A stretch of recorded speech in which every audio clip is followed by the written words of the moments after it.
Un encuentro con su palabra, porque secase la hierba, marchitase la flor, mas la palabra de Dios permanece para siempre.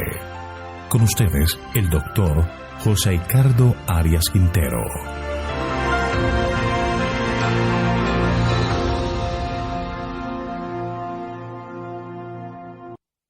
Hoy vamos a estudiar Isaías capítulo 56, recompensa de los que guardan el pacto de Dios. Vamos a orar. Querido, eterno y bondadoso Dios, eres nuestro Padre eterno. A ti venimos a encontrar paz y esperanza y te agradecemos por tus maravillosas bondades para con nosotros. Queremos en este momento pedirte que nos des la suficiencia del Espíritu Santo para que Él pueda ayudarnos a entender tu palabra. Ayúdanos, Señor, a que este libro de Isaías pueda ser motivo de crecimiento espiritual para nosotros. Gracias, Señor, por escucharnos y comprendernos y ayudarnos, pues esta bendición la pedimos en el nombre de Jesús. Amén. Al estudiar el capítulo 56 de Isaías, hay cambio en la dirección del tema, ya que el enfoque no es la liberación de Israel. Allí descubrimos que el tema central es la conversión de los gentiles. Recordemos que en el capítulo 55 estudiamos el mensaje de liberación del pueblo de Dios. Ellos saldrán de Babilonia y volverán a Sión. Pero deben recordar que hay personas sinceras que no son judías que deben aceptar la adoración al verdadero Dios. Ellas deben ser aceptadas y permitirles ser parte del pueblo de Dios. Para que ello ocurra, debe haber una reforma espiritual que incorpore en ella la fidelidad de la observancia del sábado. El mensaje de este capítulo 56 de Isaías es importante y significativo para la iglesia de la actualidad. Este capítulo está dividido en dos partes generales. La primera parte son los versículos 1 al 8, donde la promesa de Dios es para aquellos que son fieles. Hay cosas importantes en este pasaje que debemos destacar. Miremos el versículo 1. Así ha dicho Jehová: guardad el derecho y practicad la justicia, porque cerca de venir está mi salvación y de manifestarse mi justicia. Este es un mensaje intencionalmente práctico. Destacamos que el mensaje que Dios da a su pueblo es que los invita a hacer lo que es justo y bueno, a vivir de acuerdo a las indicaciones del Evangelio. La religión no es mera teoría u ortodoxia, es intensamente práctica. Ella debe impregnar todo lo que somos y hacemos. Miremos el libro de Miqueas, capítulo 6, el versículo 8. Dice: hombre, Él te ha declarado lo que es bueno. ¿Y qué pide Jehová de ti? Solamente hacer justicia y amar misericordia y humillarte ante tu Dios. De esta manera Dios puede obrar por su intermedio a fin de lograr la conversión de otros. Y el centro de este mensaje muestra que el objetivo de Dios es que los hijos fieles se conviertan en un medio efectivo y visible del poder del Evangelio para salvar a otros. La razón de esta solicitud es porque cercana está mi salvación para venir y mi justicia para manifestarse.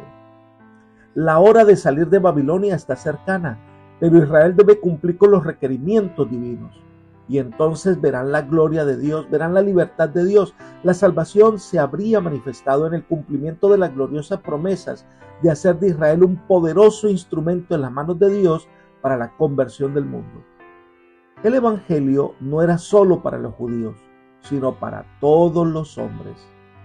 Hoy, como hijos de Dios, debemos vivir bajo la justicia de Cristo, llevando vidas cristianas reales, porque muy pronto veremos la liberación de Dios. Muy pronto el Señor vendrá. Y nuestra tarea, mientras Él viene, es impartir el Evangelio de salvación a todos los hombres. Sigamos entonces estudiando el Isaías capítulo 56, pero ahora el verso 2. Bienaventurado el hombre que hace esto, el hijo del hombre que lo abraza, que guarda el sábado para no profanarlo y que guarda su mano de hacer lo malo. Como parte de esa preparación para la liberación del Señor, aparece una bienaventuranza. Indiscutiblemente, habla de la santidad personal, habla de apartarse del pecado.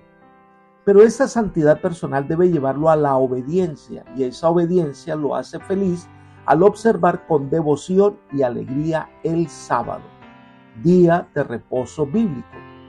Desde el Génesis, cuando se describe la creación, nos dice que Dios creó el séptimo día como día de reposo y bendición. Por eso el Señor lo santificó, es decir, lo apartó para un uso sagrado. No existe ningún pasaje en la Biblia donde el Señor haya quitado esa bendición del día de reposo. Dios lo estableció para que fuera una bendición para todos los hombres. Lo primero que debemos recordar es que Dios es el creador de todo y el sábado es parte de esa creación. Guardar el sábado es aceptar que Dios es el creador, y guardar el sábado significa que aceptamos su dirección. Elena de White comenta lo siguiente: y como lo hizo todo, creó también el sábado, pero él fue apartado como un monumento recordativo de la obra de la creación. Nos presenta a Cristo como santificador tanto como creador. Declara que él creó todas las cosas en el cielo y en la tierra, y mediante quien todas las cosas existen. Es cabeza de la iglesia y por su poder somos reconciliados con Dios.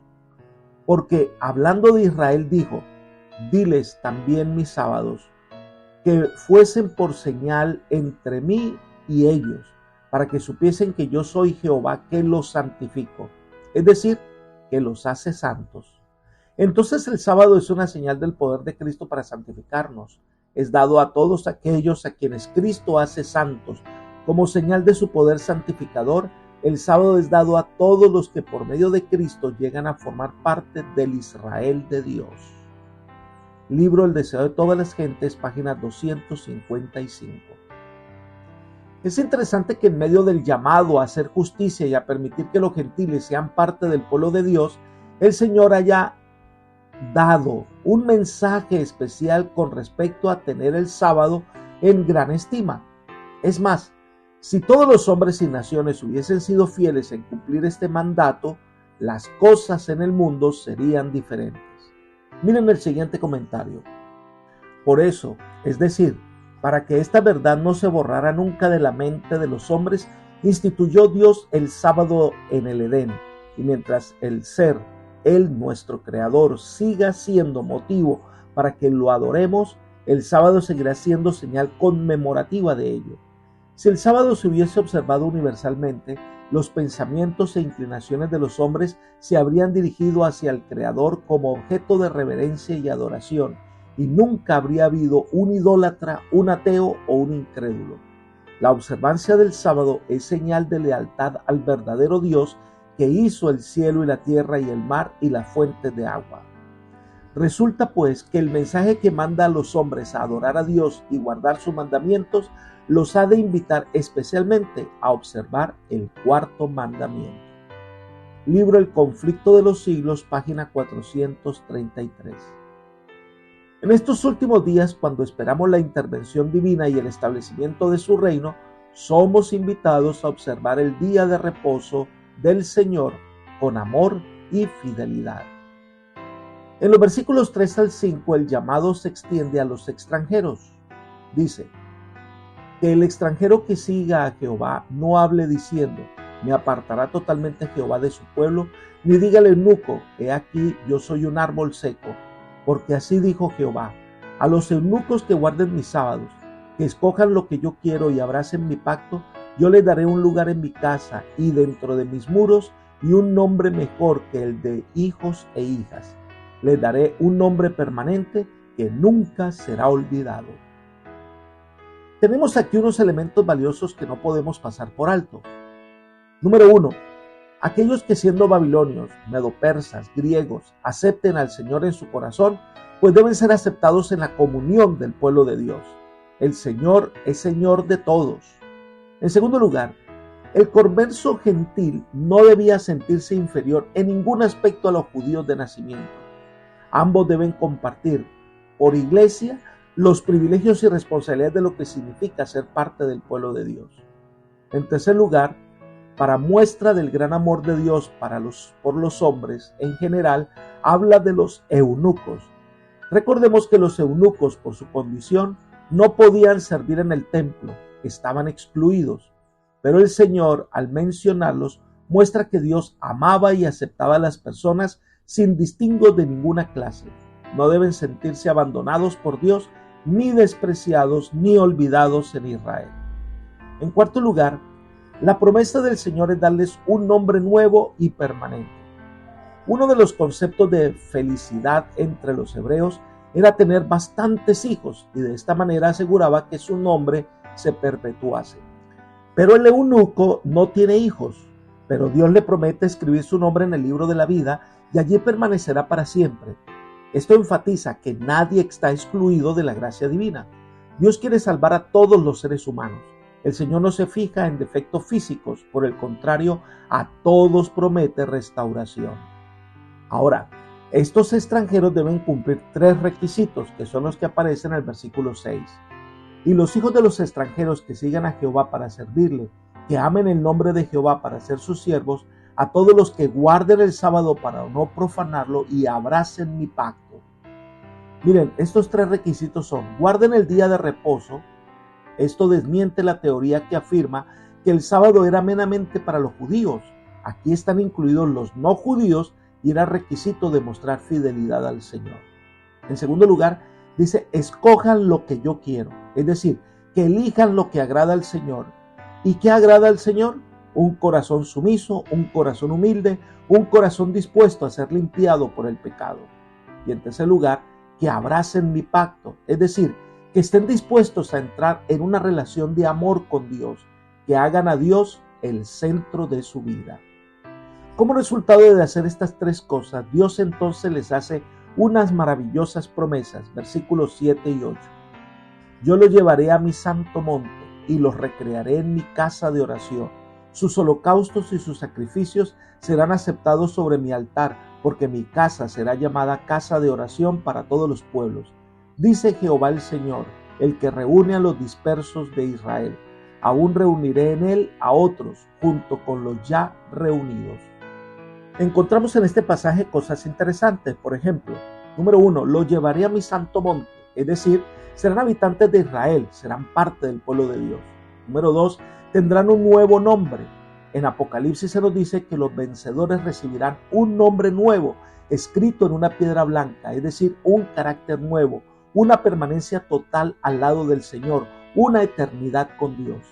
Y en tercer lugar, sus oraciones y sacrificios serán aceptados por Dios. El centro del Evangelio es el amor. Dios quiere que los hombres le amen de corazón y Él está allí para perdonarles, salvarles y suplir sus necesidades. Entonces Dios declara la misión de Israel: mi casa será llamada casa de oración para todos los pueblos. Desde el mismo comienzo Dios llamó a Israel para que fuera el medio señalado por Dios para salvar a otras naciones, y su templo fuera el testimonio para todos los habitantes de la tierra del amor de Dios y del plan para salvarlos. Pero lamentablemente Israel no cumplió esa función. Y Jesús mismo indignado dijo que ellos habían convertido su casa de oración en una cueva de ladrones. Elena de White comenta: sin embargo, Dios había elegido a Israel, lo había llamado para conservar entre los hombres el conocimiento de su ley, así como los símbolos y las profecías que señalaban al Salvador. Deseaba que fuesen como fuente de salvación para el mundo, como Abraham en la tierra donde peregrinó, José en Egipto y Daniel en la corte de Babilonia. Habían de ser pueblo hebreo entre las naciones. Debían revelar a Dios ante los hombres. Pero los israelitas cifraron sus esperanzas en la grandeza mundanal. Desde el tiempo en que entraron en la tierra de Canaán, se apartaron de los mandamientos de Dios y siguieron los caminos de los paganos. En vano Dios les manda advertencias por sus profetas. En vano sufrieron el castigo de la opresión pagana. A cada reforma seguía una apostasía mayor. Pero a causa de su infidelidad, El propósito de Dios no pudo realizarse sino por medio de continua adversidad y humillación. Deseo de todas las gentes, página 19 y página 20. Dios hoy ha establecido una iglesia, un pueblo que tiene un propósito, tiene un objetivo: ir a todas las naciones y hacer discípulos. Pero la iglesia debe mantenerse fiel a Dios, debe aferrarse a la obediencia, debe exaltar la bondad de Dios, no solo por teorías, no solo cantando y estando en un templo bien organizado, sino viviendo una vida de amor y servicio, reflejando en sus transacciones comerciales, en sus palabras, en sus gastos personales, que Dios es el centro de su existencia. El mundo no necesita teorías, sino autenticidad cristiana. Como hijos de Dios, debemos ser la luz del mundo. La segunda parte del capítulo 56 de Isaías, aquí el tono cambia. En los versículos 9 al 12 es la reprensión de Dios contra los infieles. Allí el Señor reprende al pueblo de Dios porque no ocupa el lugar que Dios le había asignado, que se ha dejado llevar por las cosas mundanales, que fue a adorar dioses falsos. Este pueblo recibe la reprimenda del Señor por no cumplir su obra. Miremos los versículos 9 y 10. Todas las bestias del campo, todas las fieras del bosque, venid a devorar. Sus guardianes son ciegos, todos ellos ignorantes, todos ellos son perros mudos, que no pueden ladrar, soñolientos y perezosos, aman el dormir. El lenguaje cambia bruscamente. Las bestias del campo son las naciones extranjeras y usa tres figuras: centinelas ciegos. Estos hombres, apostados en las esquinas de los muros, tenían la tarea de advertir y anunciar de los peligros inminentes que vienen contra el pueblo. Estos atalayas, dice, están ciegos. Ciegos por la idolatría, ciegos por los placeres, ciegos por las riquezas del mundo, ciegos por la mundanalidad, ciegos por el pecado. Jesús dijo: dejadlos, son ciegos, guías de ciegos, y si el ciego guiare al ciego, ambos caerán al hoyo. Mateo 15:14. Como hijos de Dios somos llamados a dar la voz de alerta, pero la voz que debemos dar debe ser clara. El mensaje que debemos dar es: Cristo nos ama, Cristo dio su vida y Cristo pronto vendrá. Debemos conocer la justicia de Cristo para guiar a otras personas. En segundo ejemplo que se coloca es el de perros mudos. Los perros ovejeros son una ayuda para el pastor para que pueda mantener su rebaño protegido de las fieras. Estos perros van y reúnen a su rebaño, lo guían, obedecen la voz del pastor. Pero Israel es un perro perezoso y le gusta dormir y no tiene voz. Lo peor que le puede pasar a esta sociedad es que los hijos de Dios se encierran en sus grandes templos, se encierran en sus programas y permanezcan mudos y no lleven a otros al conocimiento de la salvación. Y el tercer lugar dice: estos perros voraces son insaciables, versículo 11, y los pastores mismos no saben discernir. Todos ellos siguen sus propios caminos, buscando cada uno su propio provecho, cada cual por su lado. Pastores sin discernimiento, buscando solo su propio provecho. ¡Qué tremenda amonestación! Atalayas dormidos, perros ovejeros mudos y voraces, y pastores sin discernimiento que no saben lo que hacen, lo que dicen ni para dónde van. Solo les interesa su propio provecho. ¡Qué tremenda descripción de algunos cristianos modernos que viven cómodos en sus lugares de reunión, que no hacen diferencia en la comunidad, que buscan maestros que se acomoden a sus gustos, que buscan pastores que no les hablen de deberes o de pecado, sino que los mantengan dormidos y en placeres de este mundo? Y líderes espirituales que están pendientes del status quo, que están pendientes de las ganancias, que están pendientes de acrecentar su rebaño para su propio provecho, pero que no predican la clara verdad de la palabra de Dios. Es necesario un verdadero reavivamiento y una verdadera reforma. Es hora de despertar del sueño, es hora de consagrarnos al Señor y abrir nuestros labios para proclamar las verdades del amor de Dios. Y termina el capítulo 56 de Isaías con una descripción triste, versículo 12. Ellos dicen: venid, tomemos vino, embriaguémonos de sidra, y el día de mañana será como este, o aún mucho más excelente. Los líderes del pueblo, Los atalayas, los perros mudos y los pastores sin discernimiento ahora se dedican a las diversiones y no son conscientes del tiempo que están viviendo, que está a punto de llegar el libertador y que no se están preparando para su venida. Ellen G. White nos hace una dura advertencia. El mal siervo dice en su corazón: mi Señor se tarda en venir. No dice que Cristo no vendrá. No se burla de la idea de su segunda venida, pero en su corazón y por sus acciones y palabras declara que la venida de su Señor tarda. Destierra del ánimo ajeno la convicción de que el Señor va a venir prestamente. Su influencia induce a los hombres a una demora presuntuosa y negligente. Los confirma en su mundanalidad y estupor. Las pasiones terrenales y los pensamientos corruptos se posesionan de su mente. El mal siervo come y bebe con los borrachos y se une con el mundo en la búsqueda de placeres. Hiere a sus consiervos, acusando y condenando a los que son fieles a su maestro. Se asocia con el mundo. Siendo semejantes, participan juntos en la transgresión. Es una asimilación terrible. Juntamente con el mundo quedan entrampados. Se nos advierte: vendrá el Señor de aquel siervo a la hora que no se sabe y le cortará por medio y pondrá su parte con los hipócritas. Libro El deseo de todas las gentes, página 589. Debemos, hermanos, mirar la realidad de nuestra vida. ¿Dónde está nuestra meta? ¿Dónde está nuestro objetivo? Y debemos entonces prepararnos para el encuentro con el Maestro.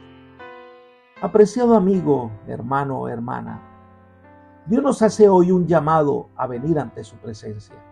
Dios nos hace un llamado a renovar un pacto de entrega al Señor. Pero además Dios nos llama a un cristianismo auténtico y a un cristianismo que ejerce influencia real en el mundo. Somos llamados a proclamar el mensaje de salvación. Dios nos llama a una vida de victoria total en Cristo. Que el Señor te bendiga y te guarde y te guíe por sendas de paz. Es mi oración por ti. Amén.